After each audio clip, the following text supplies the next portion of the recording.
Top quality और consistent performance के लिए सिर्फ सिल्वर पंप्स। टॉप क्वालिटी और कंसिस्टेंट परफॉर्मेंस के लिए सिर्फ सिल्वर पंप्स, नाम याद रखना। मुंबई उपनगरामध्ये ठाणे हे असं रेल्वे स्थानक आहे ज्यामध्ये अनेक नागरिक प्रवास करत असतात।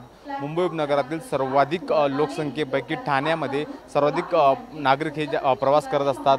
मुंब्रा असेल, ठाणे असतील। काल मुंब्र्यामध्ये दुर्घटना घडली, त्यामध्ये एकमेव कारण होतं की दारात लटकलेले प्रवासी असतात आणि त्यांच्या बॅगामध्ये ही दुर्घटना घडली। ही आता आपण ठाणे रेल्वे स्थानकावरती बघू शकतो की ही CSTच्या दिशेने जाणारी ट्रेन आहे आणि महिला वर्ग असतील किंवा प्रवासी असतील हे दारात लटकलेले त्यांच्या बॅगा पूर्णपणे ट्रेनच्या बाहेर आहेत।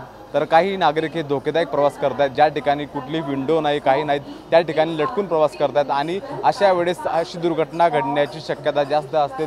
तरी नागरिक हे आपली सुरक्षितता घेत नाहीत। बघू शकतो की अनेक ठिकाणी नागरिक हे रस्त्याने लटकलेले, तर दुसऱ्या बाजूने बघू शकतात की चुकीच्या दिशेने प्रवास करतात, रॉंग साईडने उतरतात आणि आपला जीव धोक्यात घालतात। पटरी क्रॉस करू नये असं वारंवार प्रशासनाच्या मार्फत सांगितलं जातं, तरी सुद्धा नागरिक ऐकत नाहीत। बेजबाबदार नागरिक या दुर्घटनेत जबाबदार असतात, त्यामुळे अशा दुर्घटना घडत असतात। रेल्वेच्या ज्या घटना घडतात तर बघू शकतो की दुसऱ्या बाजूने जी ट्रेन येते फास्ट ट्रॅकवरच्या ट्रेनवरती सुद्धा अशीच घटना असते। हा स्लो ट्रॅक होता आणि आता आपण फास्ट ट्रॅकवर बसणार आहेत। CSTच्या दिशेने सुद्धा ही गाडी असणार आहे। त्यांनी ही उपनगरे ज्या रेल्वे असतात त्या लेट असतात, त्यामुळे नागरिकांना ऑफिस जाण्यासाठी उशीर होतो, लेट मार्क लागतो, त्यामुळे नागरिक हे काही करत असतात। मात्र हाच थोडासा उशीर झाला तर चालेल, मात्र आपल्या जीवाशी खेळू नका असं वारंवार प्रशासनामार्फत सांगितलं जातं। सुरक्षित प्रवास करा असं रेल्वे प्रशासनामार्फत वारंवार सांगितलं, तरी मात्र नागरिक हे ऐकत नाहीत आणि ही मोठी दुर्घटना घडते। काल ट्रेनला लटकून काही नागरिक प्रवास करत होते आणि त्यामध्ये 4 प्रवाशांचा जीव गेला।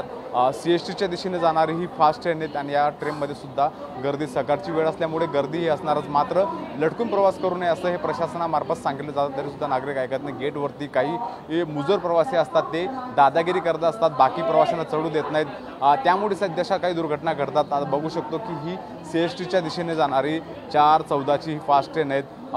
बघायला गेलं तर जवळपास 7 मिनिटं ही ट्रेन लेट आहे, त्यामुळे नागरिकांचा आपला जो रुलिंग असतो त्याला फटका बसतो, नियोजित वेळ असतो त्याला फटका बसतो। बघू शकतो की या ठिकाणी गर्दी कशी असते।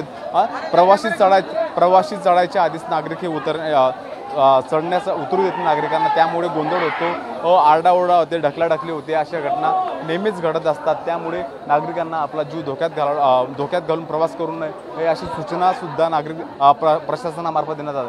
बघू शकतो की आता ही ट्रेन थोड्याच वेळात इथून निघणार आहे आणि जे प्रवाशांना आतमध्ये चढायला मिळालं नाही ते प्रवासी आता दारात लटकून प्रवास करणार आहे। बघू शकतो की हा प्रवासी आता पूर्णपणे दाराच्या बाहेर आहे आणि त्याचे फक्त हाताच्या सहाऱ्याने तो चढणार आहे। त्यामुळे नागरिकांनी सुरक्षित प्रवास केला पाहिजे असं वारंवार सांगितलं जातं।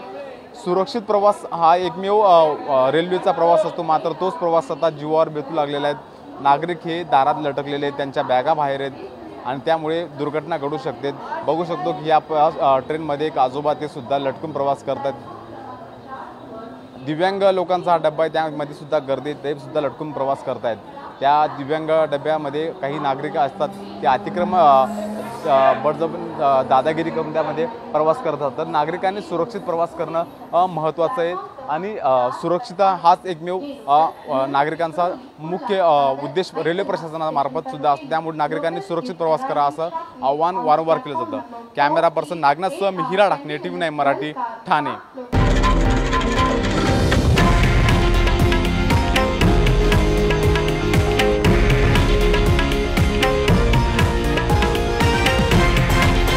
हे आहे देशातील नंबर 1 न्यूज नेटवर्क आणि आपण पाहत आहात TV9 मराठी, एकमेव।